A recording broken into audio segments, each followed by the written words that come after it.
The silver screen paints Wild West sheriffs as gunslingers embroiled in endless shootouts and dramatic high noon showdowns. But the gritty reality was far stranger than fiction.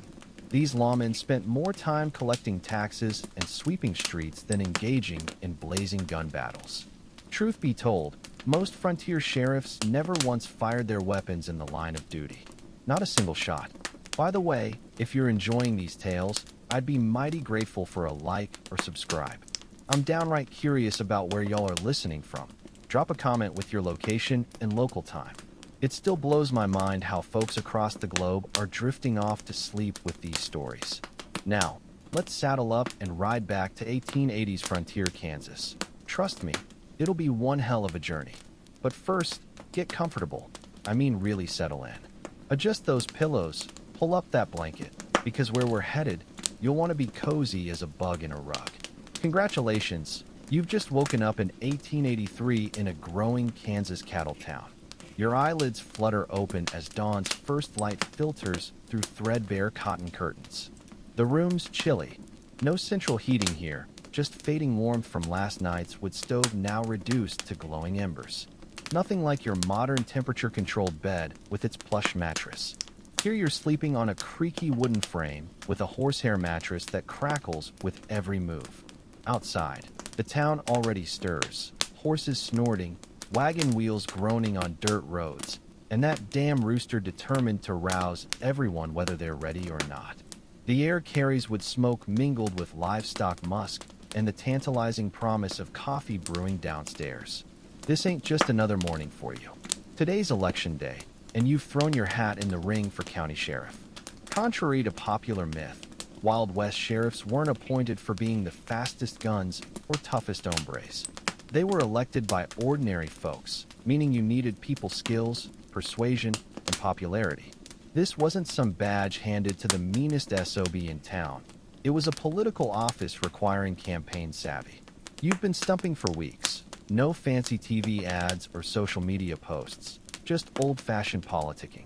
Pressing flesh at the general store, buying rounds at the saloon, making promises to farmers about protecting livestock from rustlers, assuring merchants you'll keep rowdy drunks from smashing their windows, telling church ladies you'll maintain Sunday peace. Your opponent is current Deputy Hank Miller, Sheriff Davis's right-hand man for 3 years.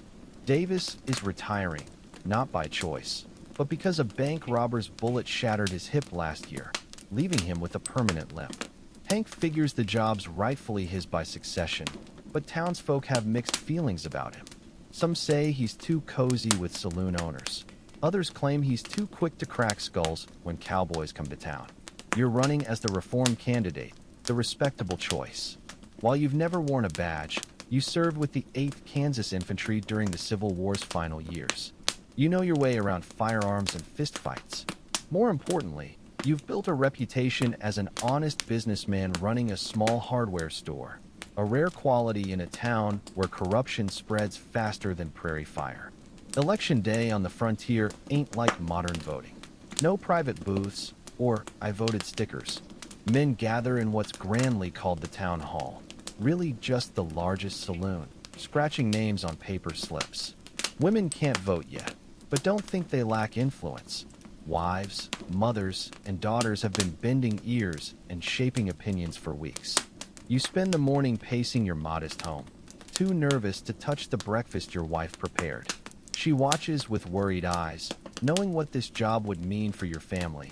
More status, sure, better pay than the hardware store provides, but also painting a target on your back every time you pin on that star. You don't have to do this, John, she says quietly, fingers worrying her apron. The store provides well enough. You meet the gaze of this woman who followed you west with nothing but faith and grit, who's built a life with you in this rough-edged town. I know, Margaret, you reply, but someone's got to do it right, and I don't trust Hank to. By noon, votes are cast. By 1 p.m., they're counted. By 2 p.m., portly Mayor Elijah Pianton, with his walrus mustache, announces from the town hall steps. By a margin of 23 votes, our new county sheriff is John Callahan. Cheers erupt from your supporters as backslaps and handshakes rain down. Across the street, Hank Miller offers a stiff nod before turning toward the nearest saloon. You've made your first enemy today, likely the first of many. Mayor Pionton ushers you into his cramped office, really just a back room of his general store, and presents your badge, a simple six-pointed silver-colored star stamped sheriff. When he pins it to your chest, the weight feels heavier than its size suggests. Congratulations, Sheriff Callahan, the mayor says, avoiding eye contact. Frank will show you to your office. Frank turns out to be the town clerk, a nervous, ink-stained man who seems to carry the weight of the town's paperwork on his narrow shoulders. He leads you to the sheriff's office, a modest wooden building wedged between the barber shop and telegraph office. Inside, a desk, chair, gun rack holding a shotgun and 2 rifles, a wood stove, wanted posters, currently featuring some horse thief from 2 counties over, and 2 iron-barred cells with thin mattresses on wooden platforms. This here's all yours now, Frank says vaguely. Sheriff Davis cleared out yesterday. Keys are in the desk. They open cells, gun cabinet, and evidence locker. He points to a small safe in the corner. What about deputies, you ask? Frank shrugs. Hire who you want, if the town council approves the expense. Most sheriffs here make do with 1 full-time deputy and some part-timers. After Frank leaves, you sit at your new desk, absorbing the weight of responsibility and danger this badge represents. Opening the drawer, you find the promised keys along with a ledger, pencils, and a half-empty whiskey bottle. Sheriff Davis's parting gift, perhaps. You're examining the shotgun when the door bangs open. A young cowboy, barely out of his teens, sways in the doorway, reeking of cheap whiskey. You the new sheriff? He slurs, squinting. You nod, keeping the shotgun within reach. That's right. Sheriff Callahan. What can I do for you, son? The cowboy grins, revealing a missing tooth. Just wanted to welcome you proper-like, he says, steadying himself against the doorframe. Me and the Circle B boys don't much care for lawmen telling us what we can't do in town. You stand slowly, measuring the drunk's potential threat. Appreciate the welcome, you say carefully. But I'd appreciate it more if you slept off that whiskey before landing in one of those cells. The cowboy laughs. You sound just like the last sheriff. Thought he was tough too, till he caught a bullet. There it is, your first test as sheriff, not even an hour into the job. Handle this wrong, and word spreads you're either trigger-happy or yellow. You step around the desk, movements deliberate. Son, we don't know each other. Let me introduce myself proper.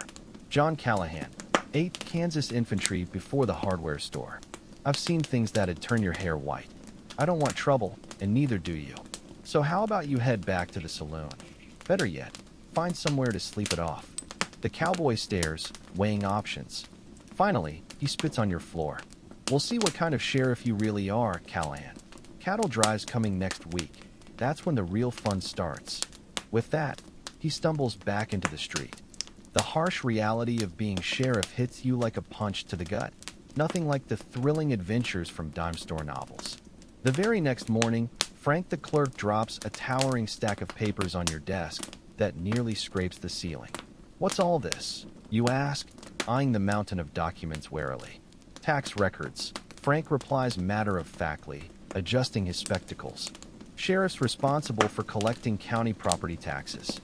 Town folks pay regular, but outlying farms and ranches. Well, they need convincing sometimes. You stare at him dumbfounded. Tax collecting? That's part of the job. Frank nods, along with serving warrants, jail maintenance, keeping the peace. Oh, and the town council expects you to enforce the livestock ordinance. Too many cowboys letting horses drop manure on Main Street. So much for the glamorous life of a frontier lawman. Your first week passes in a blur of paperwork and petty disputes. More hours spent mediating neighborly squabbles than tracking outlaws. There's Mrs. Henderson complaining about Mr. Peterson's dog ruining her garden. The rival saloon owners accusing each other of watering down whiskey. The blacksmith and livery stable owner fighting over a customer. And yes, repeatedly telling cowboys they can't race horses down Main Street.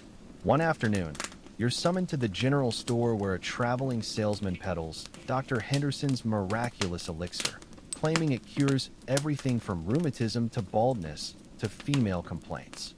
The slick fellow in a checkered suit swears on a stack of Bibles about his product's legitimacy. Gathered by Chinese mystics in the Tibetan mountains, he declares with an oily smile.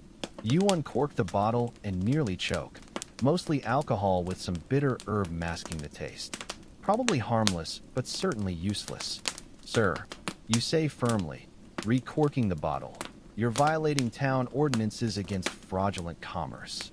The salesman's smile falters. Surely we can arrange something, Sheriff. Perhaps a complimentary case for your personal use. There it is, your first bribe offer. Not from some dangerous outlaw, but a two-bit snake oil peddler. No, sir, we cannot, you state firmly. Pack your wares and move on, or enjoy our jail's hospitality. Your choice. The salesman chooses to leave town. That evening while locking up, Mayor Pianton stops by, fidgeting with his watch chain. Heard you ran off that medicine show fellow, he says, avoiding eye contact. Man was selling colored alcohol as medicine. You counter. Seemed the right thing to do. The mayor clears his throat. Yes, well, perhaps consult me before driving business from town. That man paid for a vendor's license. Widow Jenkins claims his tonic helped her lumbago last visit. Realization dawns. Did you take a cut of his sales? The mayor's face reddens. That's not the point. This town needs commerce to grow. Sometimes that means flexibility. Flexibility, you repeat dryly. Is that what we're calling it now? The mayor straightens his vest. Remember, Sheriff, the town council appointed you. They can just as easily unappoint you. As he stalks off, the badge feels heavier. Keeping the peace might be easier than navigating frontier town politics. That night at the kitchen table, while cleaning your revolver, Margaret watches with worried eyes. How was today? She asks, setting down coffee. You consider sugarcoating it, but settle for interesting. Not what I expected. No gunfights yet. There's attempted humor in her voice, but worry wins out. Just paperwork and politics, you admit, describing the mayor's interference. Sounds like you're as much judge as lawman, Margaret observes. You reassemble your revolver with practiced hands. Everyone's got opinions how I should do this job. Mayor wants me to look the other way sometimes. Church folk want saloons cracked down on. Merchants want peace without scaring off business. Margaret takes your hand. And what do you want, John? The simple question stops you cold. Why did you run for sheriff? Justice? Status? Authority? To do what's right, you finally say. Whatever that turns out to be. Margaret smiles sadly. Just be careful whose version of right you choose. Next morning brings grim news. A rider gallops into town at dawn, nearly falling from his lathered horse. Sheriff, killing at the Johnson place. You grab your hat and gun belt, saddling up quickly. The Johnson farm lies 5 miles out, a modest spread worked by a quiet family. The scene chills your blood. Samuel Johnson lies beaten beyond recognition in his barn. His wife sits blank-faced on a hay bale, 3 children clinging to her. I don't know what happened, she whispers. Sam went to milk at dawn like always. Little Samuel Jr. found him. Her voice breaks as she glances at her 8-year-old son staring silently at the ground. Another life scarred by violence. Nothing appears stolen, no missing livestock. After an hour searching, you find a clue. A scrap of checked fabric clutched in Johnson's hand, likely torn from his killer during the struggle. Carefully prying it loose, you pocket the evidence. I'll need to take your husband's body to town, you tell Mrs. Johnson gently. The undertaker will prepare him for burial. She nods numbly. You wrap the brutalized corpse in a blanket, securing it across your saddle for the somber ride back. News travels fast in small towns. By the time you reach Main Street with your grim burden, a crowd has gathered, some concerned, others morbidly curious. Undertaker Graves, the irony of his name never lost on newcomers, helps transfer the body. Nasty business, he mutters. Who'd kill Sam? Quiet sort. You show him the fabric scrap. Recognize this pattern? Graves examines it. Could be any man's shirt. Common enough. Disappointed but unsurprised, you instruct him to alert you about any unusual findings. Back at your office, you record the murder details. Your first as sheriff, unlikely to be your last. Visitors trickle in throughout the day. Mrs. Johnson's sister thanking you for treating the family respectfully. The bank manager revealing Johnson recently took out a farm expansion loan. Townsfolk hungry for gossip rather than justice. Just before sunset, an unexpected visitor appears, the young cowboy who threatened you on day one. Sober now, less aggressive, but no friendlier. Heard about Johnson, he says, leaning against the doorframe. Bad business. What do you want? You ask warily. He shrugs. Just thought you should know. Johnson had a run-in with Circle B boys last month over grazing rights. Got heated. Your interest sharpens. Any particular names? Wasn't there myself, he admits, pushing off the doorframe. But if I were you, I'd ask about Pete Rollins. Man's got a temper. He tips his hat. Good luck, Sheriff. You'll need it. As he disappears, you're left wondering, was that genuine help or a setup? Either way, you've got your first lead. Tomorrow you'll ride to Circle B Ranch to question Pete Rollins. Your first week as sheriff has been nothing like the dime novels promised. Less gunplay, more paperwork, fewer heroics, more politics. Yet beneath it all, you feel the badge's true weight. Not as ornament, but as responsibility to this dusty corner of civilization. Morning light creeps through your window, painting the sheriff's badge on your bedside table in pale gold. Your muscles scream from yesterday's ride to the Johnson farm and back. Downstairs, Margaret's already moving. Coffee and bacon scent the air. The town stirs quietly at this hour. The baker firing up his ovens, the stable boy feeding horses, miners trudging toward the creek where whispers of gold still linger. They nod as you pass, respect for the badge, deference to the man wearing it. When you reach your office, you're surprised to find a visitor waiting, a lean, weathered man in his 50s with a thick mustache and calm eyes. He sits in the chair across from your desk, boots crossed at the ankle, hat resting on his knee. Morning, Sheriff, he says, standing as you enter. Name's Bill Harper. I was deputy to Sheriff Davis before his injury. Was visiting my daughter when the election happened. You shake his hand, noting the calluses and steady grip. John Callahan. Pleasure. He sizes you up. Former deputy, as it stands, unless you decide otherwise. You hadn't given much thought to deputies yet. Frank mentioned you could hire one with council approval, but between tax collection and murder investigations, it slipped your mind. What can you tell me about the Johnson murder? You ask, hanging your hat. Harper's expression darkens. Sam Johnson was a good man. Quiet. Kept to himself. Had trouble with the Circle B over grazing rights, but nothing worth killing over. That's what I heard, you say, taking a seat. Planning to ride out there today to question a cowhand named Pete Rollins. Harper nods. Pete's got a temper, but he ain't stupid. If he did this, he won't be waiting around for you. The conversation shifts. Upcoming cattle drives, town personalities, the job's practicalities. You warm to Harper. He's direct, knowledgeable, free of the political maneuvering you've already encountered. So, you finally say, you interested in getting your deputy badge back? Harper smirks slightly. Thought you'd never ask. But there's something you should know first. He rolls up his sleeve, revealing a nasty scar. Got this breaking up a knife fight at the Gilded Cage last year. I'm not as quick as I used to be. You appreciate the honesty. I don't need quick. I need someone who knows this county and its people. Someone I can trust. Just like that, you've got a deputy. The council will grumble about the expense, but Harper's worth it. Your first task together? The one you've been dreading, tax collection. Most unpleasant part of the job, Harper says as you saddle up. Davis used to say he'd rather face a gunslinger than a farmer who don't want to pay taxes. He ain't wrong. Your first stop, the Wilson farm.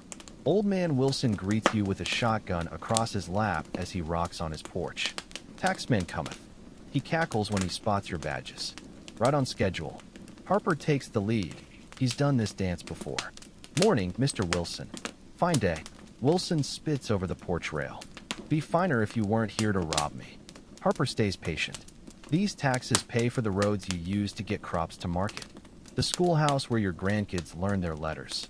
Me and the sheriff keeping the peace. Wilson scoffs. Roads are mud when it rains, dirt when they ain't. Schoolmarms from back east teaching nonsense. And peace? When's the last time law came when we needed it? Old argument. Wilson complains, Harper coaxes. Eventually, the farmer grudgingly counts out the money, less than a good horse would cost, and thrusts it at Harper with a scowl. Highwayman, the lot of you. See you next quarter, Mr. Wilson, Harper replies cheerfully. This repeats at farm after farm, ranch after ranch. Some pay without fuss. Others haggle. One widow with 3 children breaks down in tears. She can't afford it. You end up paying her tax yourself, earning a raised brow from Harper. You'll go broke doing that, he warns as you ride away. Maybe, you admit. But I couldn't take their last dollar. Harper studies you. You're different than Davis. He followed the letter. No exceptions. What kind am I, you ask? Too soon to tell. But that widow'll remember what you did. Word spreads. By midday, you've collected from most small holdings. The bigger ranches, like the Circle B, handle taxes through the bank, which brings you to your next unpleasant duty. The Circle B's foreman, a bull of a man named Jackson, ain't pleased to see you. He knows why you're here, and it ain't about taxes. Pete Rollins ain't here, he says flatly, not bothering to dismount. Let out 2 days ago. Harper gives you a told-you-so look. Any idea where he went? You ask. Jackson shrugs. Ain't my job to track the boys on their time off. Pete got paid, probably spending it on whiskey and women in the next county. 2 days ago, you repeat. The day Sam Johnson was killed. The foreman's eyes narrow. You accusing one of my men, Sheriff? Just collecting facts, you say mildly. Johnson and your men had a dispute recently, I hear. Jackson spits. Johnson was always complaining. Cattle on his land. Water rights. Man was a burr under the saddle. But none of my boys would kill over it. You ain't convinced, but without Pete to question, there's little more to do. You take your leave, promising to return if you have more questions. Well, Harper says as you ride back, Pete running don't look good for him. But unless we find more evidence, or he comes back, that case might go cold. The thought sits uneasy. Your first murder, and the trail's already fading. What'll you tell Mrs. Johnson and her children? Back in town, you check on the jail's current occupants. 2 drunks Harper locked up last night for fighting outside the gilded cage. The cells are simple. Iron bars, wooden bunks, a bucket in the corner. The men look miserable, nursing hangovers and bruised faces. Rise and shine, gentlemen. Harper calls, deliberately loud. Both wince. One groans, oh, come on, Bill. Have mercy. Harper chuckles. Sheriff, meet Tom Riley and Fergus O'Malley, regular customers. Railroad workers. Every payday they drink too much and try to kill each other. By morning, they're best friends again. The men look sheepish. We didn't mean nothing by it, Riley says. Just blowing off steam. You broke a window at the Mercantile, Harper reminds him. And O'Malley here took a swing at me when I tried to break it up. Did I? O'Malley asks, genuinely confused. Sorry about that, Bill. You ask about the fine for drunk and disorderly. $5 each, plus damages for the window. Riley and O'Malley exchange glances. We can pay, Riley says. Soon as we get to the bank. You unlock the cell. See that you do. And maybe spend your next payday somewhere other than the bottom of a bottle. They scurry off, promising to return with the money. Whether they will remains to be seen. No sooner are they gone than Dr. Reynolds arrives. The town physician, spectacled and perpetually worried.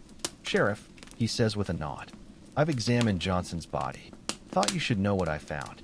You usher him to a chair. What can you tell me, Doc? Reynolds removes his spectacles, polishing them. He was beaten severely, blow to the head with something heavy, likely that firewood you found. But there's more. He leans forward. Some bruising had already started forming before death. His knuckles were cut up bad. He fought back, hard. Whoever killed him probably has injuries too.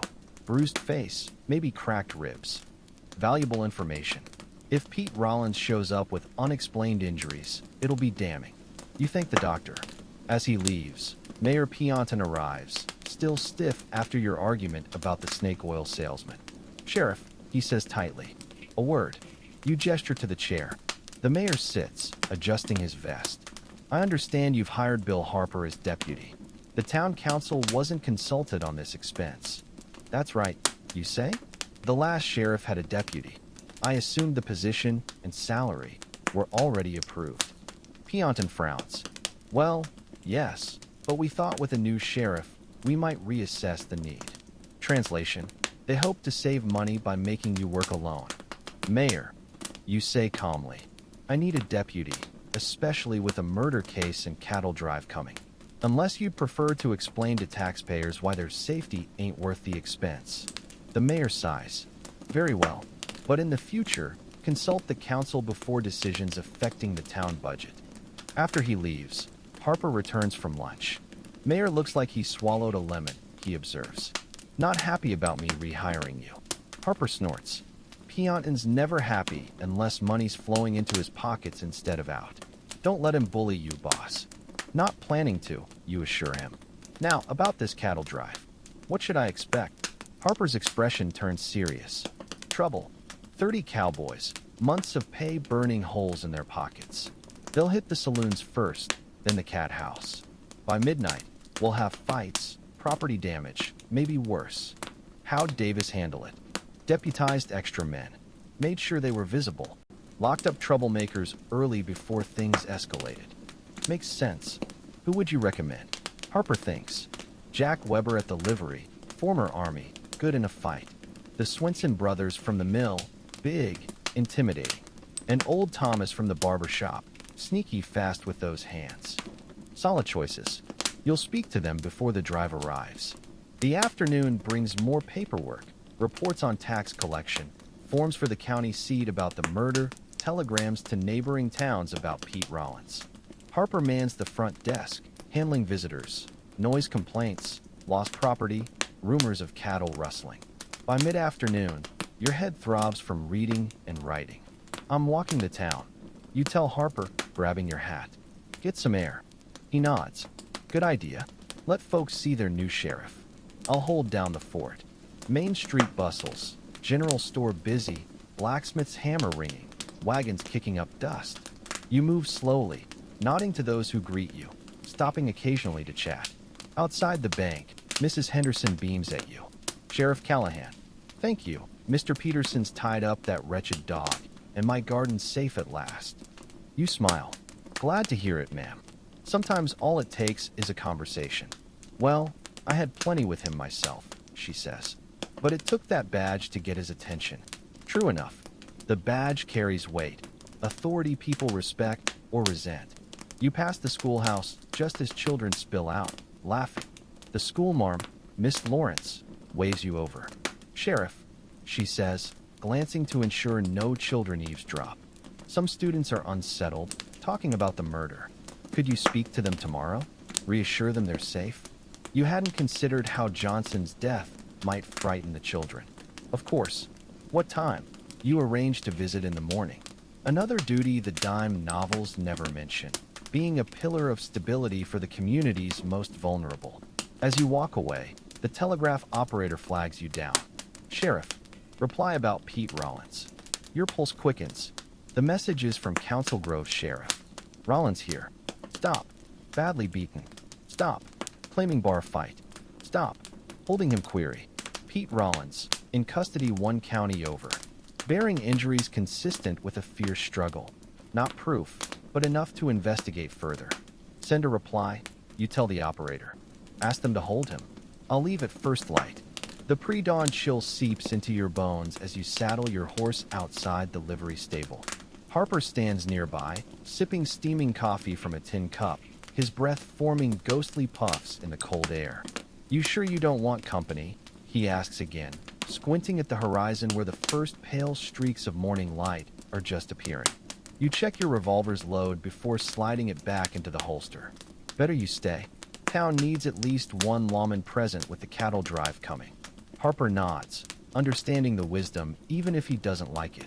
Watch yourself, he says simply. Pete Rollins may be in custody, but that don't mean he's harmless. With a final nod, you swing into the saddle and turn your horse toward the road leading to Council Grove. The 15-mile ride gives you plenty of time to think about how to handle Rollins. The scrap of checked fabric from Johnson's hand burns a hole in your pocket. If it matches Rollins' clothing, that's damning evidence.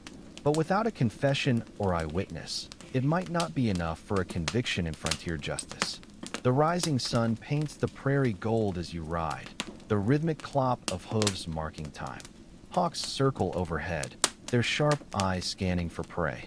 You pass occasional homesteads, simple cabins with smoke curling from chimneys, the residents just beginning their days. A few wave, others watch warily until recognizing your badge. Council Grove announces itself long before you reach it. First with the smell of wood smoke and livestock, then with the distant sounds of a waking town. Unlike your own modest settlement, Council Grove boasts proper brick buildings along its main street and even a two-story hotel. The sheriff's office sits prominently near the town center, its freshly painted sign gleaming in the morning light. Sheriff Eli Dawson is a bear of a man with a thick black beard and shrewd eyes that miss nothing. He meets you at the door, gripping your hand in a crushing handshake. "Callahan," he says by way of greeting. "Figured you'd come quick once you got my wire. Your boy's back in the cells, still sleeping off last night's whiskey." You follow Dawson inside, noting the neat rows of wanted posters on the walls and the well-oiled rifle rack behind his desk. "What's his story?" you ask, accepting the coffee Dawson's deputy offers. "Claims he got in a bar fight night before last," Dawson says, settling into his creaking chair. "But those injuries..." He shakes his head. Fresh bruises mixed with older ones. Knuckles raw like he'd been in multiple fights. And that cut on his ribs ain't from no bar brawl. Looks like someone took a knife to him. Your pulse quickens. That matches Dr. Reynolds' assessment of Johnson's defensive wounds. "Mind if I see him?" Dawson leads you to the cells where Pete Rollins lies sprawled on a cot, one arm thrown over his face. Even in sleep, you can see the damage. His left eye swollen shut, lips split, and when his shirt rides up, angry red marks that could be knife wounds. Most telling are his hands, the knuckles bruised and scraped raw, just like Johnson's would have been from fighting back. "Rollins," Dawson barks, banging his revolver against the cell bars. The man jerks awake, blinking blearily until his gaze lands on your badge. His good eye widens in recognition. "Morning, Pete," you say calmly. "I'm Sheriff Callahan from over by Cedar Ridge. Heard you've been having some bad luck with bar fights." Rollins sits up slowly, wincing as his injuries protest. "Ain't your jurisdiction, Sheriff," he mutters, rubbing his face. "Whatever Dawson told you, it was just drinks getting out of hand." You pulled a scrap of fabric from your pocket, holding it up where he can see. "This look familiar? We found it clutched in Sam Johnson's hand after someone beat him to death 2 days ago." Rollins goes very still. "Don't know what you're talking about." Funny timing. You continue, pacing slowly in front of the cell. You disappear the same day Johnson's killed. Show up here covered in fresh injuries.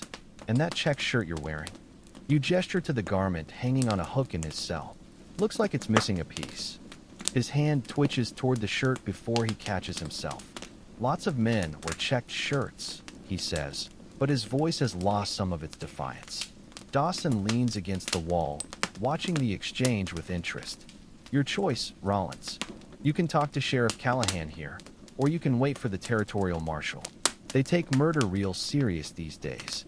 The cell suddenly feels smaller as the three of you wait in tense silence. Finally, Rollins exhales sharply. "Wasn't supposed to go like that," he mutters, staring at the floor. "Just meant to scare Johnson some. Teach him to quit complaining about our cattle grazing his land." Your fingers tighten around the cell bars. "So you admit you were there?" Rollins looks up, his expression equal parts defiance and resignation. "Yeah, I was there. Me and a couple of the boys went to have words with Johnson. Things got heated. He came at me with a knife. Got me good before I..." He trails off, flexing his bruised hands. "Before you beat him to death," you finish coldly. Rollins' jaw works. "Didn't mean to kill him. Just lost my temper is all. After, we panicked. Split up. I lit out for here. Figured I could lay low a while." Dawson whistles low. "Well, that settles that." He turns to you. "Want me to hold him here until the marshal can take him to trial? You consider it. Council Grove has better facilities than your modest jail. But something nags at you." Rollins' mention of a couple of the boys. "He didn't act alone.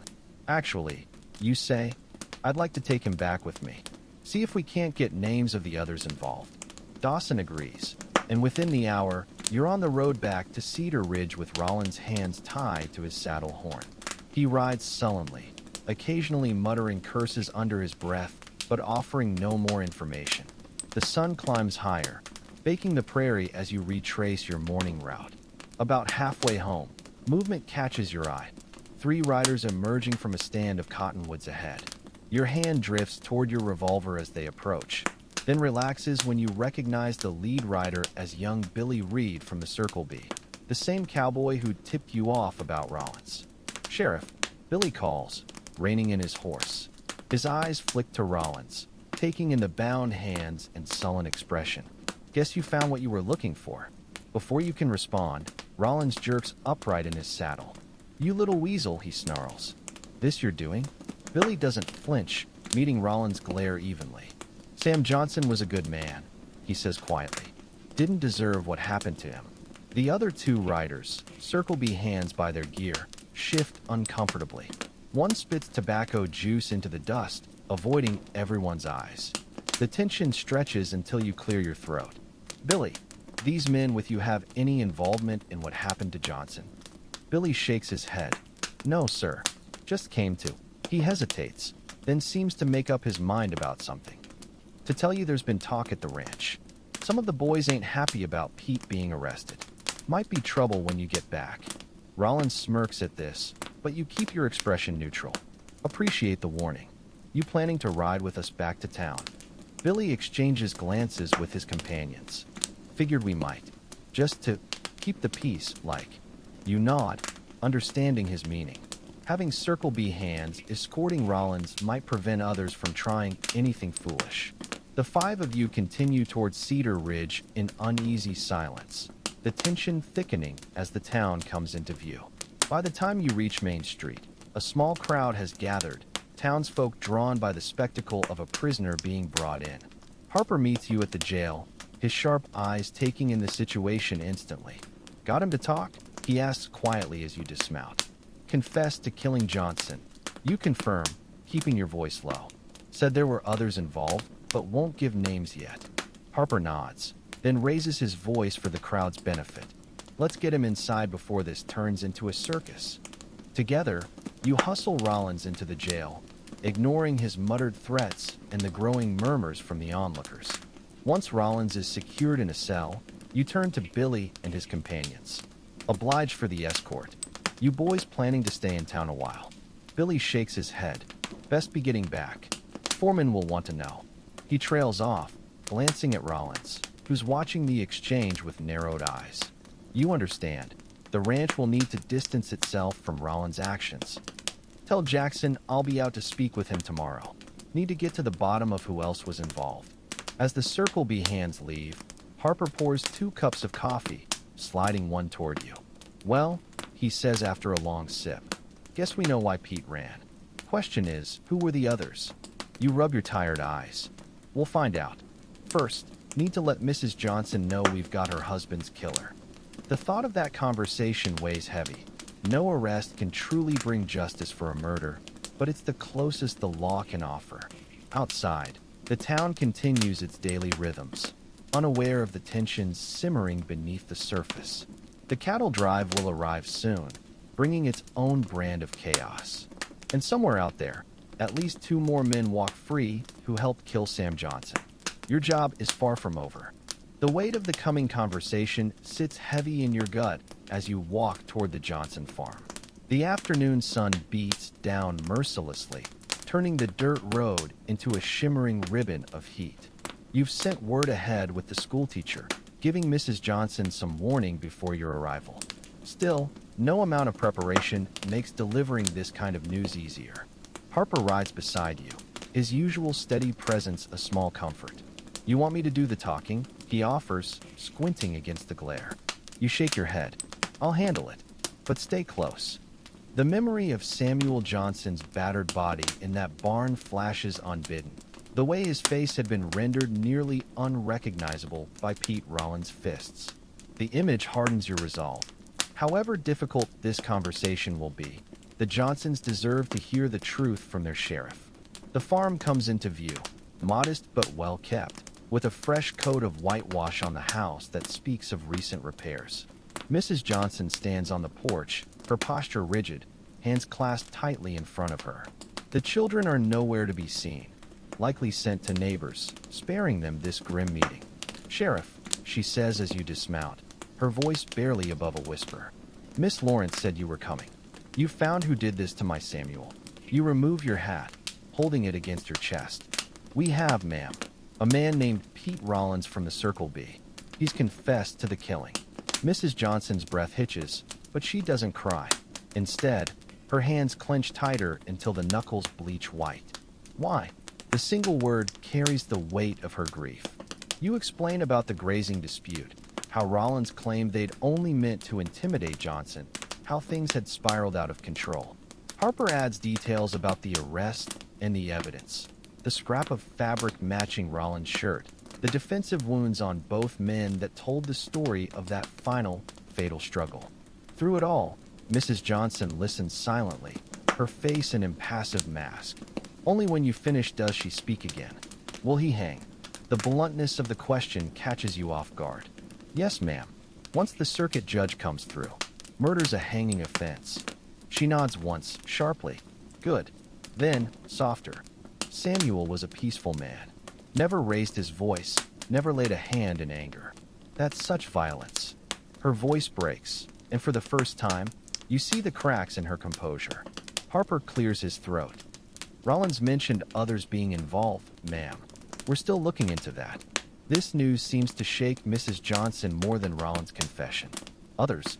Her gaze darts toward the barn where her husband died, as if imagining multiple attackers. "Who?" "We don't know yet," you admit. Rollins isn't talking, but I'll be riding out to the Circle B tomorrow to ask some questions. She absorbs this, then turns abruptly toward the house. "Wait here." When she returns, she carries a small bundle wrapped in oilcloth. "Samuel's things from that day?" "His clothes. I couldn't bear to look at them, but maybe." She thrusts the bundle at you. "Maybe there's something that can help." You take the offering carefully, unwrapping it just enough to see the blood-stained shirt and trousers Johnson had been wearing. "Thank you, ma'am. I'll have Doc Reynolds examine these." Mrs. Johnson's eyes bore into yours. "Find them all, Sheriff. Every man who laid hands on my Samuel." The intensity of her gaze leaves no room for platitudes. "I will. You promise, knowing the weight you're taking on." The ride back to town passes in contemplative silence. Harper finally breaks it as the jail comes into view. "That went about as well as could be expected." You grunt in agreement, though your mind is already turning toward tomorrow's confrontation at the Circle B. Let's see what Doc makes of these clothes.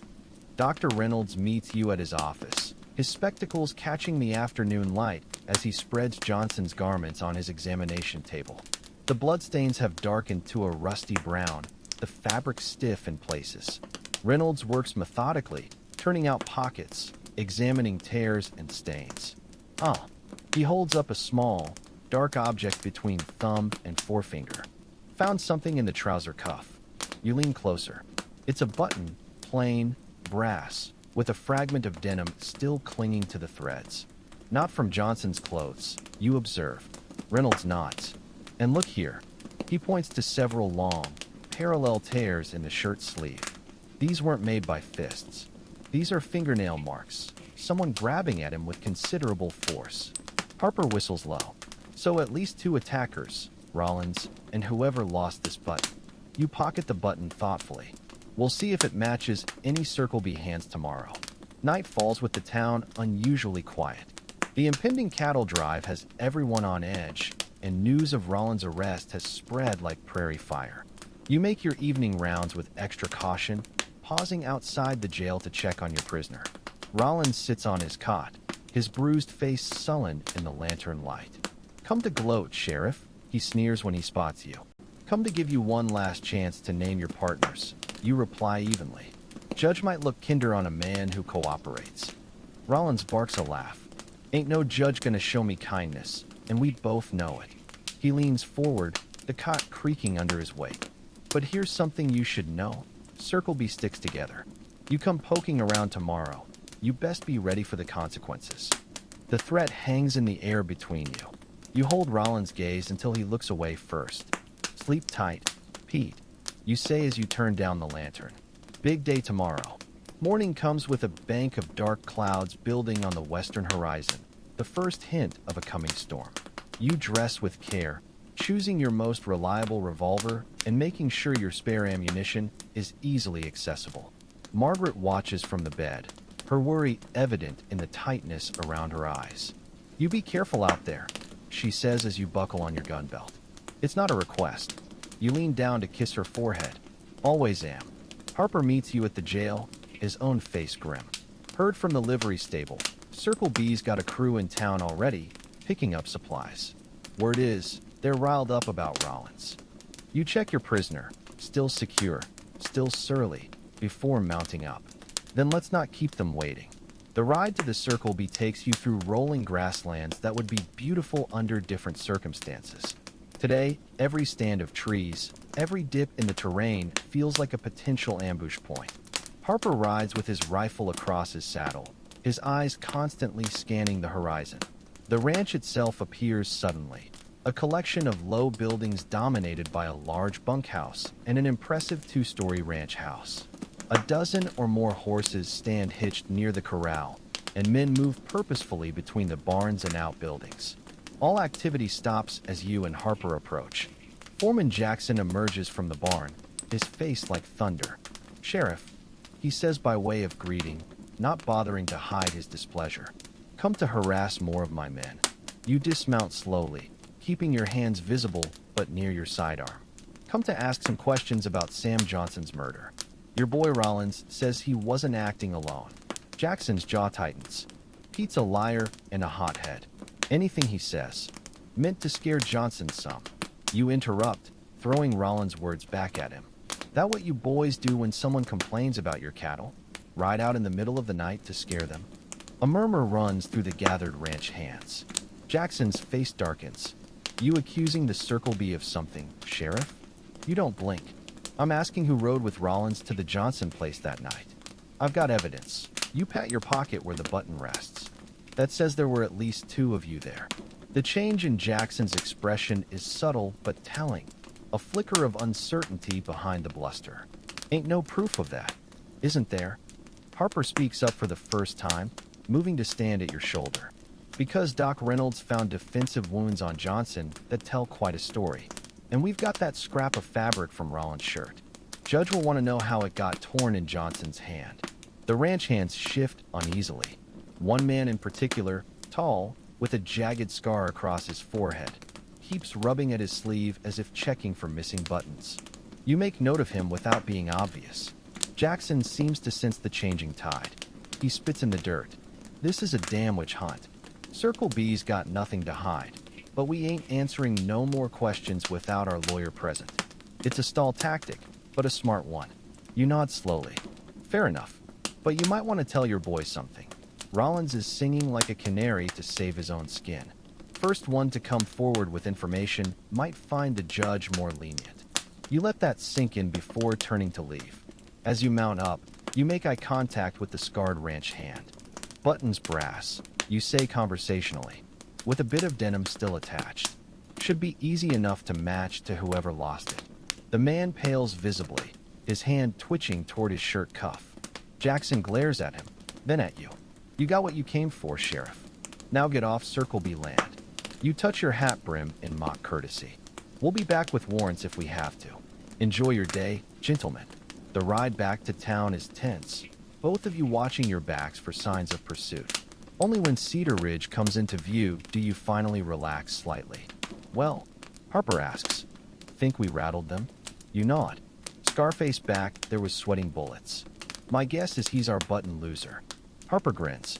Then it's just a matter of time before he cracks. As if on cue, the first fat raindrops begin to fall from the gathering storm clouds, a fitting omen for the trouble brewing with the Circle B. You've stirred the hornet's nest, and tomorrow's cattle drive will bring even more chaos to your already tense town. But for now, you've got a murderer in custody and a solid lead on his accomplices. It'll have to be enough. The rain arrives in earnest just as you and Harper reach the jail, a sudden downpour that turns Main Street into a river of mud. You duck inside, shaking water from your hat, to find Frank the clerk waiting with an urgent message. "Sheriff," he says, adjusting his spectacles nervously. "Telegram from the cattle drive foreman. They're holed up at Red Creek Crossing, flooded from the rain. But they'll be here by tomorrow afternoon, storm or no storm." Harper groans, rubbing his sore shoulder. Just what we need, 100 trail-weary cowboys stomping into town with this mess brewing.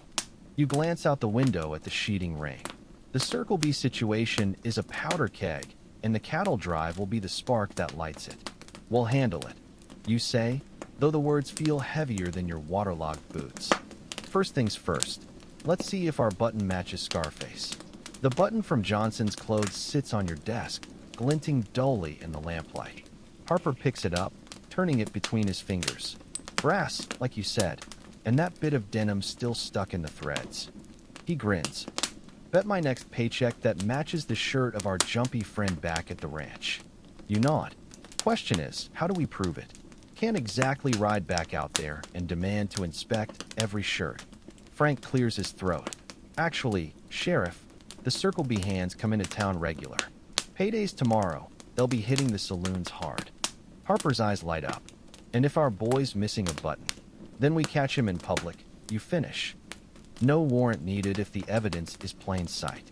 The plan settles into place. Tomorrow, when the Circle B crew comes to town, you'll be watching. And if Scarface is wearing a shirt missing a brass button with denim threads still clinging to it, you'll have your second killer. Night falls with the rain still drumming on the jail roof. You send Harper home to rest. Tomorrow will be a long day, and settle in to keep watch over Rollins. The prisoner sleeps fitfully, his bruised face twitching with dreams you're glad you can't see. The storm finally breaks near midnight, leaving the town washed clean but smelling of damp earth and wet wood. You doze in your chair, waking at every sound. The creak of the jailhouse timbers, the distant hoot of an owl, the occasional drunken shout from the direction of the saloons. Dawn comes gray and misty. Margaret arrives with breakfast, eggs, bacon, and strong coffee that burns away the last of your exhaustion. She doesn't ask about yesterday's confrontation at the Circle B, but her fingers linger on your arm a moment longer than necessary when she leaves. Harper arrives just as you're finishing the meal, his boots tracking mud across the floor. "Stage came in early," he reports. "Brought us a present." He tosses a newspaper onto the desk, the Territorial Gazette, dated 3 days ago. A headline screams, "Lawman shot in Dodge City, outlaws still at large." You skim the article quickly. A martial gunned down during a bank robbery, the killers fleeing north, toward your territory. Harper whistles. "Think they'll come this way." You fold the paper slowly. With the cattle drive arriving, perfect cover for men wanting to disappear into a crowd. Just what you need. More outlaws in an already volatile situation. Rollins chooses that moment to start shouting from his cell. "Hey, when do I get breakfast? Ain't you got any damn manners?" Harper rolls his eyes. "Prisoners eat last. Town rules." You leave Rollins grumbling and step outside to assess the day. The rain has stopped, but the air hangs thick with humidity. Already, townsfolk are emerging to assess the damage. A few down branches, some minor flooding near the creek. The general store has opened early, and a line is forming as people stock up before the cattle drive arrives. You're about to head back inside when movement catches your eye. A group of riders approaching from the direction of the Circle B. 6 men, riding in tight formation. Even at this distance, you recognize Jackson in the lead, his broad shoulders unmistakable. And beside him, Harper, you call over your shoulder. "Company's coming." Harper joins you on the porch, his hand drifting toward his revolver. "Payday, just like Frank said. And look, third rider back. Scarface." And as the group draws closer, you can just make out the frayed cuff of his right sleeve, where a brass button should be. Jackson reins in a few yards away, his expression unreadable. "Sheriff," he says with a curt nod. "We're here for supplies. No trouble." You keep your stance relaxed but ready. "No trouble at all, Jackson. Just mind your man." Your gaze flicks to Scarface, who's doing his best to avoid looking at you. Especially him. Jackson follows your look, his jaw tightening. "We'll be gone by noon." The Circle B men dismount and head for the general store, their spurs jingling. Scarface keeps his back to you, but you don't miss how he tugs at his damaged cuff, trying to hide the missing button. Harper exhales sharply. That's our man. You nod. Let them get their supplies first. No sense starting a fight in the middle of Main Street. The next hour passes with agonizing slowness. You and Harper take turns watching the general store from the jail porch, noting which saloon the Circle B hands head to afterward, the Dusty Bull, of course, and keeping an eye on Scarface in particular. Finally, when the group is settled at a corner table with their whiskey, you make your move. Remember, you murmur to Harper as you cross the street, "We just want to talk." But if he runs, Harper pats his revolver. He won't get far. The Dusty Bull falls silent as you enter. Every eye turns toward you, the bartender freezing mid-pour, a poker game halting with cards still in hand. Jackson stands slowly, his chair scraping the floor. "This ain't necessary, Sheriff." You ignore him, focusing on Scarface, who's gone pale under his stubble. "What's your name, son?" The man swallows hard. Jed Carter." You take a step closer. "Well, Jed Carter, I think you lost something." You pull the brass button from your pocket and hold it up where everyone can see. "Recognize this?" Jed's hand twitches toward his damaged sleeve. "Ain't mine." "Funny," Harper says from behind you, "because that bit of denim still stuck in the threads matches your shirt perfectly." The saloon holds its breath. Jed looks to Jackson, but the foreman just shakes his head slightly. "Don't drag me into this." You take another step. "Here's what's going to happen, Jed. You're going to come with us to the jail, where we're going to have a nice long talk about what really happened at the Johnson farm. And depending on how cooperative you feel, you let the implication hang." Jed's eyes dart toward the door, calculating his chances. Then, with a speed that surprises you, he flips the table toward you and bolts. Chaos erupts. Jackson shouts something unintelligible. Harper lunges after Jed, but gets tangled in the overturned table. You sidestep just in time and draw your revolver. "Jed Carter," you bellow. "Stop right there." He doesn't. He hits the swinging doors at a run and disappears into the street. You're after him in an instant, bursting onto the boardwalk, just in time to see Jed mount his horse in a single, fluid motion. He spurs the animal hard, sending it lunging forward, straight into the path of an oncoming wagon. The collision is brutal. Jed's horse rears, screaming, as the wagon team scatters. Jed himself is thrown clear, landing hard in the mud of Main Street. By the time you reach him, he's groaning but alive, clutching a clearly broken arm. Harper arrives at a run, his breath coming hard. "Well," he pants, "that could have gone smoother." You holster your revolver and haul Jed to his feet. "Let's try this again," you say as you march him toward the jail. "And this time, maybe answer my questions." Behind you, the town watches in stunned silence. The Circle B crew has vanished, probably back to the ranch to regroup. And somewhere out there, the cattle drive draws nearer, bringing with it a fresh wave of chaos. But for now, you've got your second killer. The jailhouse door slams shut behind Jed Carter with satisfying finality. He slumps onto the cot in the second cell, cradling his broken arm and glaring daggers at Pete Rollins in the adjacent cage. The two men exchange a loaded glance, some unspoken communication passing between them that sets your teeth on edge. Harper leans against the wall, arms crossed. "Well now," he drawls, "isn't this cozy? Reunited at last." You pull up a chair facing the cells, the brass button from Johnson's clothes still clutched in your palm. "Let's try this again, Jed. You want to tell us what really happened at the Johnson farm?" Jed's jaw works, his eyes flicking between you and Rollins. "Ain't got nothing to say." Rollins snorts. "That's right, Jed. Sheriff here thinks he's clever with his little button, but without one of us talking." "Oh, someone will talk."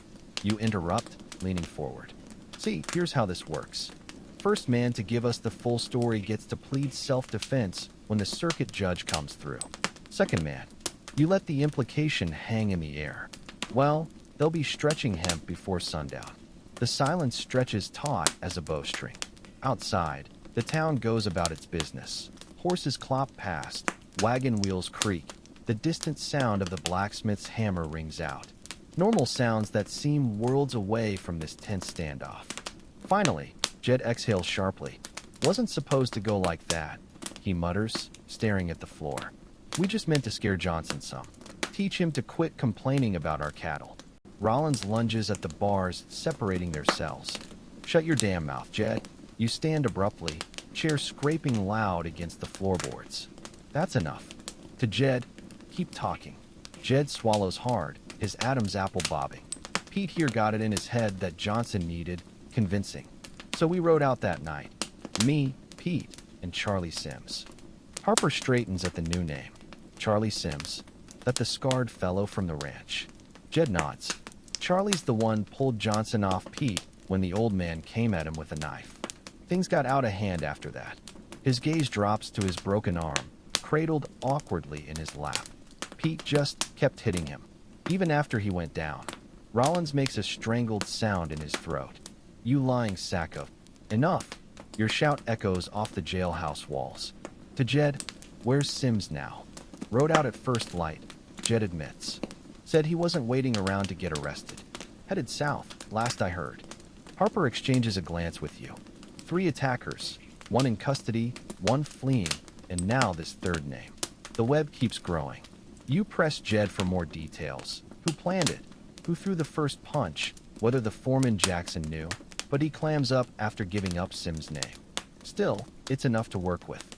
Harper, you say, stepping away from the cells. Let's send word to the neighboring counties about Sims. Maybe we can catch him before he crosses into Mexico. As Harper moves to the telegraph office, you're left alone with your prisoners. Rollins has retreated to the far corner of his cell, sulking like a chastised child. Jed sits hunched over, his broken arm clearly paining him. You need Doc Reynolds to look at that arm. You say, not unkindly. Jed looks up, surprised by the offer. Why you being decent about it? You shrug. Ain't about being decent. Just doing my job. You pause, then add. Same way I'll do my job making sure the judge hears how cooperative you've been. Jed's eyes widen slightly. He understands the unspoken promise. A lighter sentence in exchange for testimony against Rollins and Sims. He nods once, sharply, and you leave to fetch the doctor. Main Street buzzes with unusual activity as you step outside. The impending cattle drive has merchants stocking extra supplies, the saloons hiring temporary help, and the church ladies organizing a temperance meeting that's really just an excuse to gossip about the coming chaos. You spot Mayor Pianton holding court outside the general store, no doubt taking credit for the recent arrests while conveniently forgetting his earlier objections to your methods.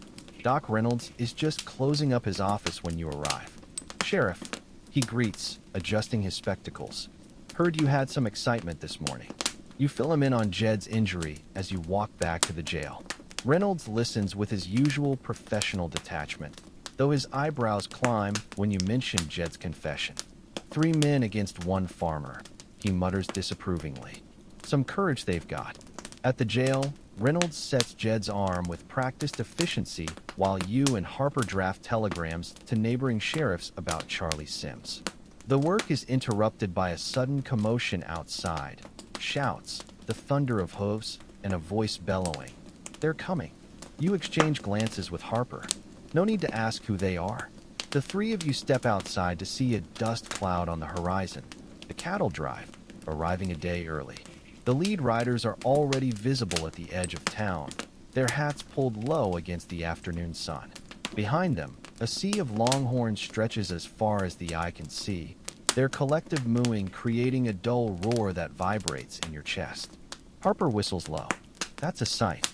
It is indeed. Hundreds of cattle being driven by 24 cowboys, the dust from their passage hanging in the air like a brown fog. The trail boss rides at the front, a giant of a man with a beard that would make a mountain man jealous. He spots your badge and peels off from the group, approaching at a trot. Sheriff, he calls, reining in his sweat-lathered horse. Tom Buchanan, Lazy J outfit. We'll be in your fair town for 2 nights, if that's agreeable. You size up Buchanan. His eyes are bloodshot from trail dust, but his gaze is steady and his handshake firm. A professional, not a troublemaker. Welcome to Cedar Ridge, Mr. Buchanan.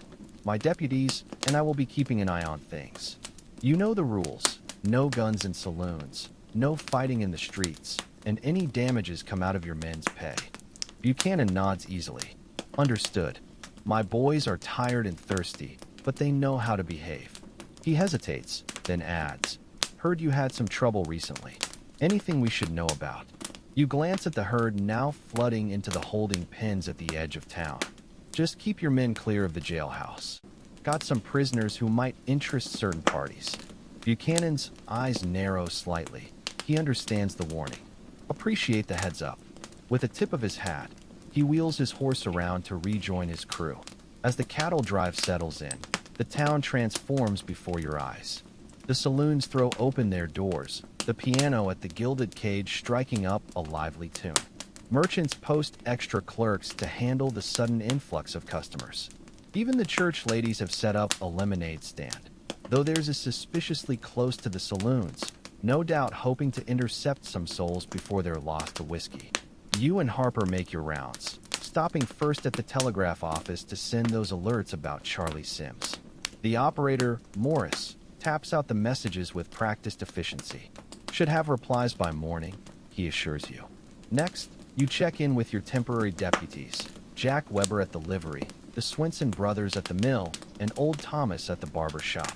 All report preparations for the inevitable trouble, though so far the cowboys seem well behaved. It's near sunset when you finally return to the jail to relieve Doc Reynolds, who's been keeping an eye on your prisoners. Jed sits quietly, his splinted arm resting across his chest, while Rollins paces his cell like a caged animal. Any trouble? You ask Reynolds. The doctor shakes his head, quiet as church mice. Though I'd keep an eye on Rollins, he's been muttering to himself something fierce. You thank Reynolds and settle in for what promises to be a long night. Harper brings supper from the hotel dining room. Steak, potatoes, and coffee strong enough to float a horseshoe. You eat at your desk, keeping one eye on the cells while reviewing wanted posters for any matches to the bank robbers mentioned in the newspaper. The evening passes slowly. Outside, the sounds of revelry grow louder as the cowboys blow off months of trail dust. Now and then, a shout or burst of laughter reaches you. But so far no serious trouble. Harper takes first watch while you catch a few hours of fitful sleep in the back room. You're jerked awake near midnight by the sound of gunfire. Not the celebratory kind fired into the air, but the sharp crack of bullets hitting wood. You're on your feet and strapping on your gun belt before you're fully awake. Harper meets you at the door, his face grim. Trouble at the Dusty Bowl. Sounds like someone took exception to the no-guns rule. You grab your shotgun and spare shells. Stay here with the prisoners. I'll handle this. The night air is thick with dust and the smell of cattle as you stride toward the saloon. A crowd has gathered outside, their faces pale in the lantern light. Inside, the piano has fallen silent, replaced by the tense murmur of voices. You push through the batwing doors to find a scene straight out of your worst expectations. Two cowboys stand facing each other in the center of the room, their revolvers drawn and cocked. The bartender crouches behind the bar, his face ashen. A dozen other patrons press themselves against the walls, trying to stay clear of any potential crossfire. Evening, gentlemen, you say, your voice cutting through the tension like a knife. Something the matter? The larger of the two cowboys, a red-faced brute with a broken nose, glances your way without lowering his gun. This cheat was dealing from the bottom of the deck. The accused, a wiry fellow with the look of a professional gambler, smiles thinly. The gentleman is mistaken. He's simply a poor loser. You step carefully between them, your shotgun held loosely but obviously. Here's how this is going to work. Both of you will uncock those pistols nice and slow. Then you'll hand them to the bartender. Then we'll all have a civilized conversation about what happened. For a heartbeat, neither moves. Then, with deliberate slowness, the gambler eases his hammer down and offers his revolver to the bartender. The cowboy hesitates a moment longer before following suit. Good, you say, lowering your own weapon slightly. Now let's.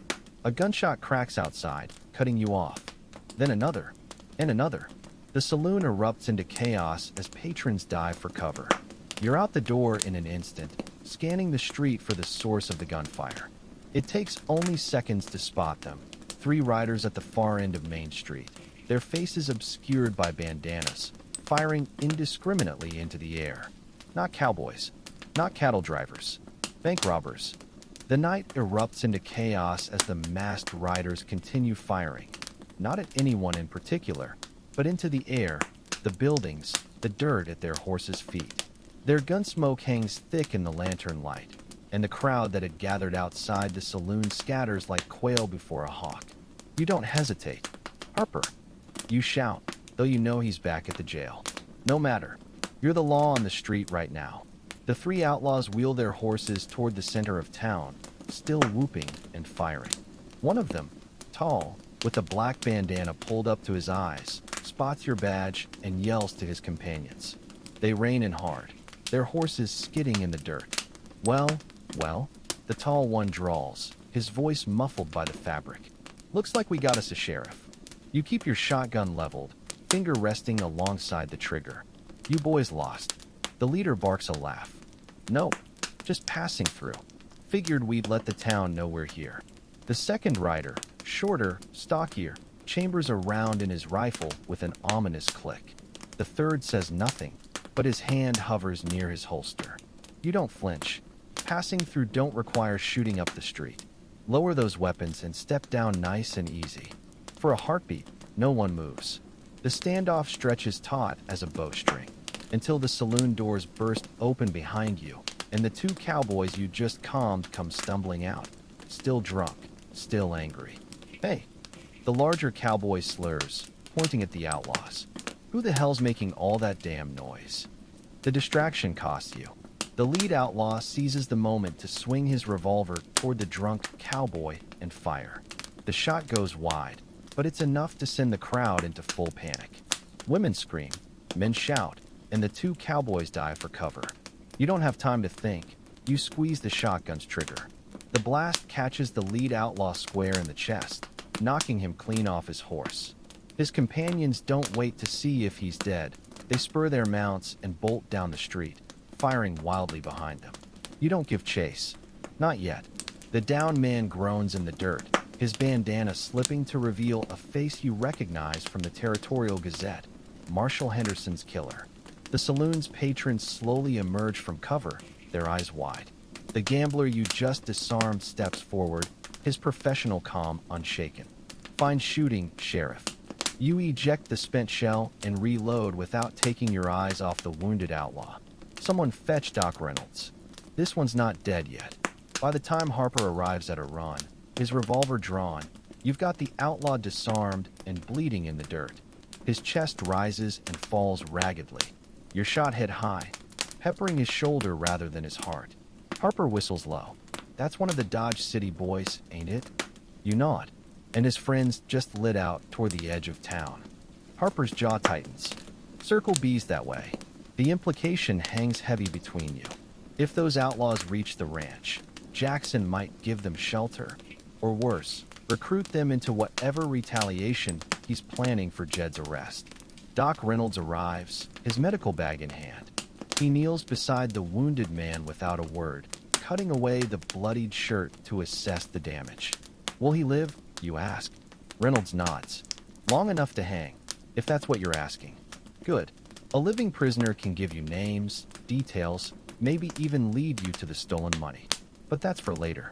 Right now, 2 armed killers are riding hard toward the Circle B, and you've got a town full of drunken cowboys to manage. You turn to the gambler, who's watching the proceedings with detached interest. You any good with that pistol? He raises an eyebrow. Adequate. Then you're deputized. You toss him his confiscated revolver. Help Harper keep the peace while I round up a posse. The gambler, Elliot James, he'd called himself earlier, catches the weapon with a practiced flip. And if those outlaws come back, you're already striding toward the jail. Then try not to shoot any townsfolk. The next hour passes in a blur. You rouse Jack Weber and the Swinson brothers from their beds, arm them with rifles from the jail's rack, and send word to Mayor Pianton about the unfolding crisis. To his credit, the mayor doesn't complain about the expense or the inconvenience. He just nods grimly and promises to keep the council informed. By dawn, you've got a six-man posse assembled outside the jail, their horses stamping impatiently in the cool morning air. Harper will stay behind with James and old Thomas to manage the town, and more importantly, guard your prisoners. The wounded outlaw is stable but unconscious in a third cell, his breathing shallow but steady. Doc Reynolds promises to keep an eye on him while you're gone. You sure about this? Harper asks quietly as you check your saddle cinch. Riding out to the Circle B with just 5 men? You tighten the strap harder than necessary. Those outlaws won't wait for us to gather reinforcements.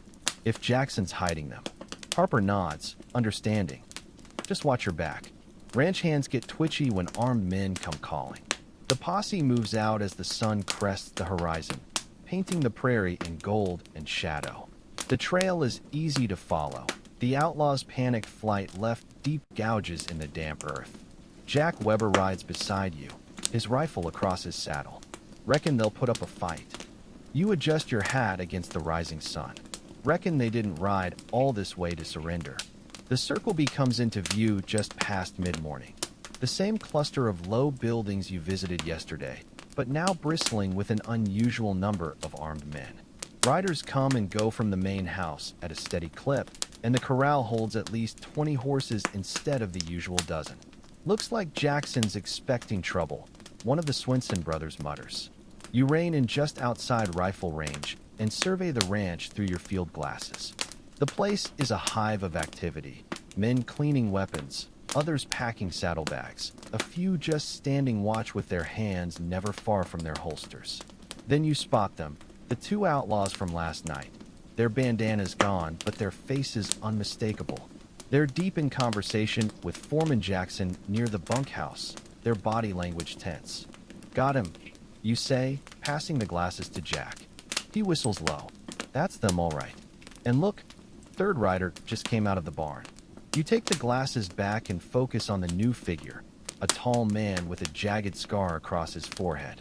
Charlie Sims, your third murderer, hiding in plain sight among Jackson's men. The posse shifts uneasily. 6 against 30 is bad odds, even with the element of surprise. What's the play, Sheriff? Jack asks, his fingers drumming on his rifle stock. You consider your options. A direct assault would be suicide. Waiting for reinforcements might give Sims and the outlaws time to flee. But there's a third option, one that plays to your strengths as a lawman rather than a gunslinger. We'll do this by the book, you say, sliding the glasses into your saddlebag. Announce ourselves at the gate and demand they hand over the fugitives. If Jackson refuses, we'll have grounds for a warrant and the territorial marshal's backing. The men exchange glances. It's not the blood and thunder solution some were hoping for, but it's the smart play. You're about to nudge your horse forward when movement at the ranch's perimeter catches your eye. A lone rider approaching from the east at a dead run. The man rides low in the saddle, whipping his horse with an urgency that spells trouble. Jackson and the others spot him too. They converge near the main house as the rider skids to a stop, his mount lathered and heaving. Even at this distance, you can see the way Jackson stiffens at whatever news the man delivers. Then all hell breaks loose. Jackson barks orders, sending men scrambling in every direction. The 2 outlaws mount up quickly, but instead of fleeing, they follow Jackson and Sims toward the ranch's back pasture, away from your position. What in blazes? Jack begins. Then you hear it, a distant rumble like thunder, only steadier. Growing louder, not thunder. Hooves. You turn in your saddle just as the cattle drive crests the nearest hill. Not the orderly herd from yesterday, but a stampeding mass of panicked longhorns, their eyes rolling white as they charge straight toward the Circle B. And riding hard in front of them, waving his hat and yelling like a madman, is none other than Billy Reed, the young cowboy who'd warned you about Pete Rollins days ago. The ground trembles beneath the stampede, a thundering wall of horns and hooves bearing down on the Circle B like a force of nature. Billy Reed rides at the front like some avenging spirit, his hat whipping in the wind as he drives the panicked cattle straight toward the ranch. For a frozen moment, no one moves. Then chaos erupts. Jackson and his men scatter, diving for cover as the first wave of longhorns crashes through the outer fences. The two outlaws you came for don't wait to see more. They spur their horses and bolt for the hills, abandoning Jackson to his fate. Charlie Sims makes a break for the barn, but a stray steer cuts him off, sending him sprawling into the dirt. Positions, you shout to your men. Flank the ranch. Cut off anyone trying to run. The Swenson brothers peel left, Jack Weber right, while you and the remaining posse members ride straight toward the chaos. The cattle have split into smaller groups now, some rampaging through the corrals, others smashing into supply sheds. Dust clouds choke the air, making it hard to see more than a few yards ahead. You spot Billy first. The young cowboy has reined in near the main house, his face streaked with dirt and sweat. He's shouting something to Jackson, but the foreman isn't listening. He's too busy scrambling onto his horse, his face twisted in rage. Then Jackson sees you. His hand flashes toward his holster, but you're faster. Your revolver clears leather before his does, the barrel leveling at his chest. Don't. Jackson freezes, his fingers inches from his gun. Around him, his men hesitate, some reaching for weapons, others backing away. The standoff lasts only seconds, but it feels like hours. Finally, Jackson sneers and raises his hands. This ain't over, Sheriff. Today it is, you say, keeping him covered as your posse moves in. Where's Sims? As if in answer, a gunshot cracks from the direction of the barn. One of your men curses as a bullet whips past his ear. Sims, cornered but not beaten, has taken cover behind a water trough and is firing wildly. Get down, you bark, dismounting and pressing against your horse for cover. The posse follows suit, spreading out to flank the barn. Billy Reed doesn't hesitate. He spurs his horse straight at Sims, weaving through the gunfire like a man possessed. Sims turns to shoot, but Billy's too fast. He leaps from the saddle and tackles Sims into the dirt, the two men rolling in a cloud of dust. You're on them in seconds, hauling Billy off as your men wrestle Sims into submission. The murderer's face is bloody from the fight, his shirt torn where Billy's grip had held him. Damn fool kid. Sims spits, glaring at Billy. You just signed your own death warrant. Billy doesn't flinch. Sam Johnson was my uncle, he says quietly. You should have thought about that before you killed him. The revelation hits you like a punch. Billy never mentioned his connection to Johnson. No wonder he'd been so eager to help. No wonder he'd risked everything to drive this herd into the ranch. You cuff Sims and pass him off to the Swensons, then turn to Billy. You all right? He nods, breathing hard. Yeah, just had to do something. You did more than something, you say, clapping him on the shoulder. But next time, maybe warn me first. Billy manages a shaky grin. Would you have let me do it? Not a chance. The posse rounds up the remaining Circle B hands. Those who haven't fled, at least.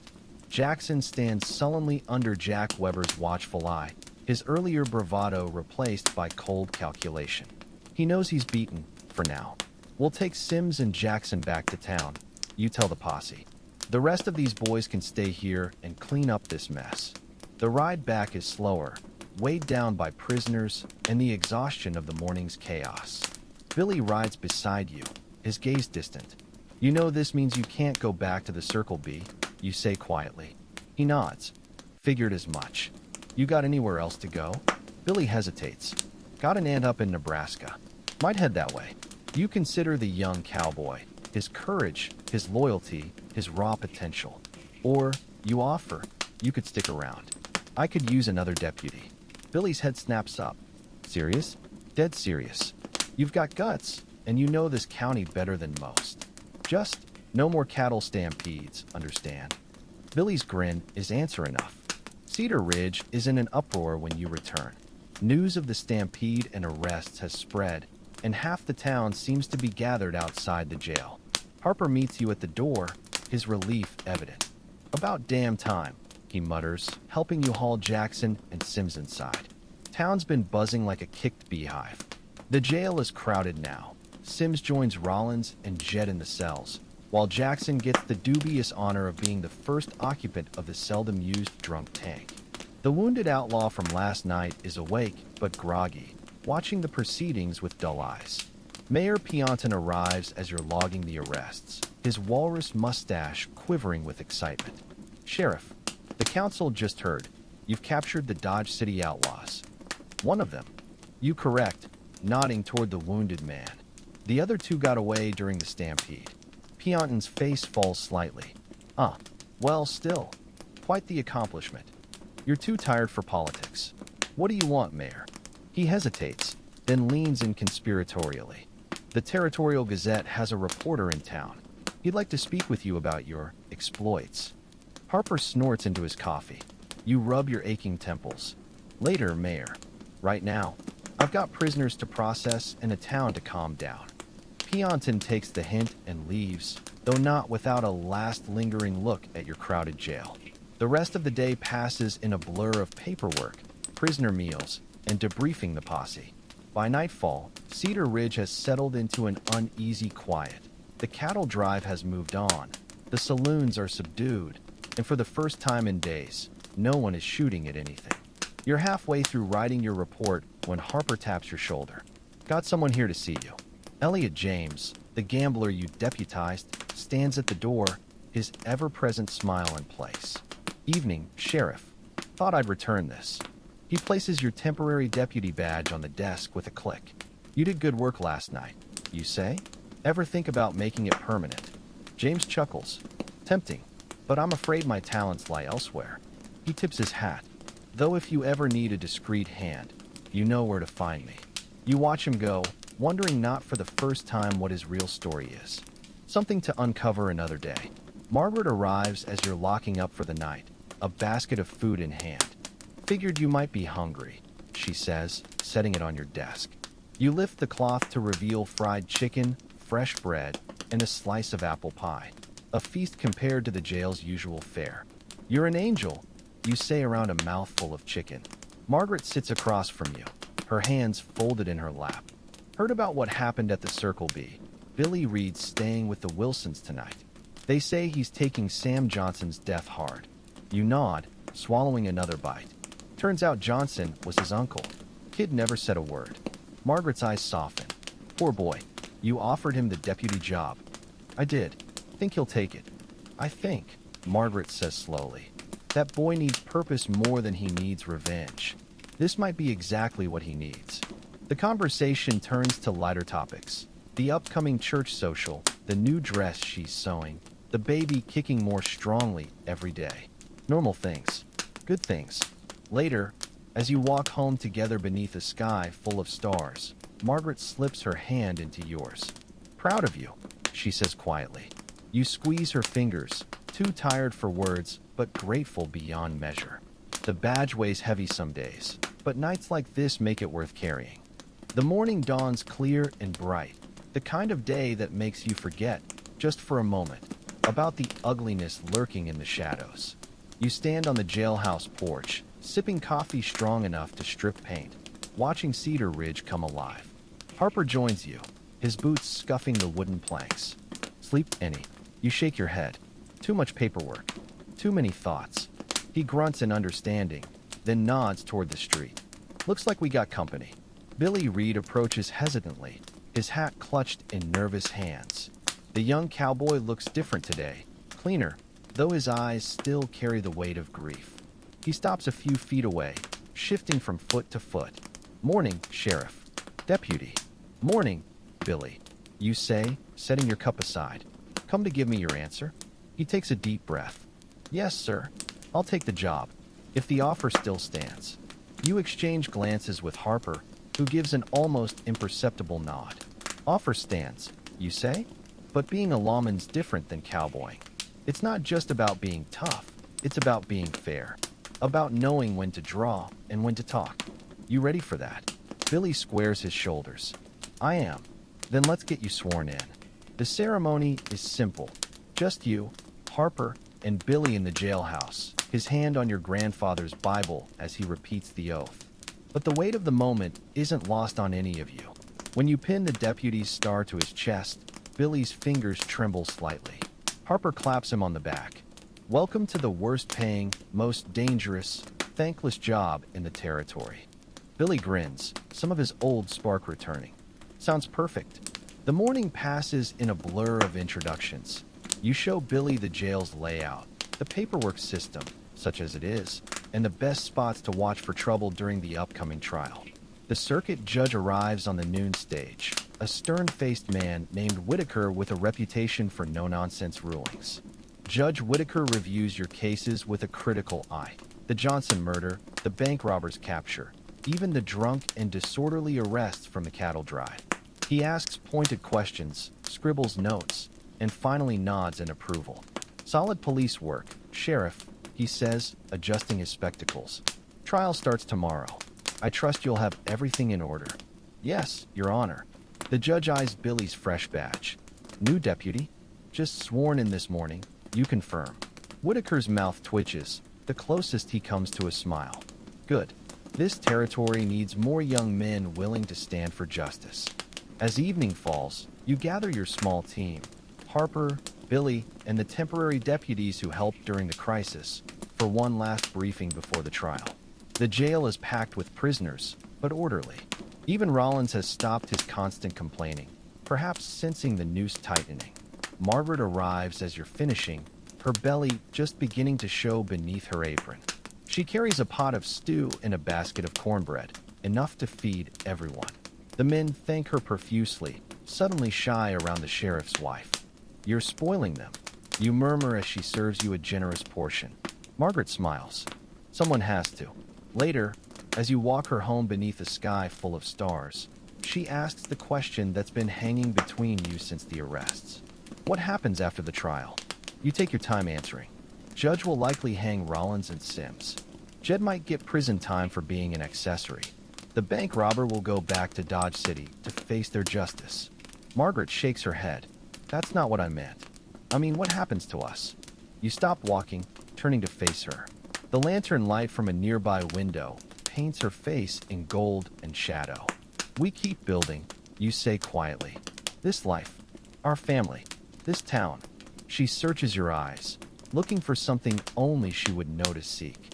Whatever she finds satisfies her. Good answer. The trial proceeds exactly as predicted. Judge Whitaker runs a tight courtroom. No theatrics, no delays. The evidence speaks for itself. The button from Johnson's clothes matching Jed's shirt, Rollins' confession, Sims' flight from justice. The wounded bank robber is sentenced to hang in Dodge City, transported back under armed guard. Jackson gets off with a warning. No direct proof tied him to the murder, though everyone in that courtroom knew the truth. He leaves with his tail between his legs, vowing to set things right at the Circle B. You make a note to keep an eye on him. When the sentences are handed down, Mrs. Johnson sits perfectly still in the front row, her children beside her. She doesn't cheer or weep, just nods once, sharply, as if confirming some private thought. Justice, however imperfect, has been served.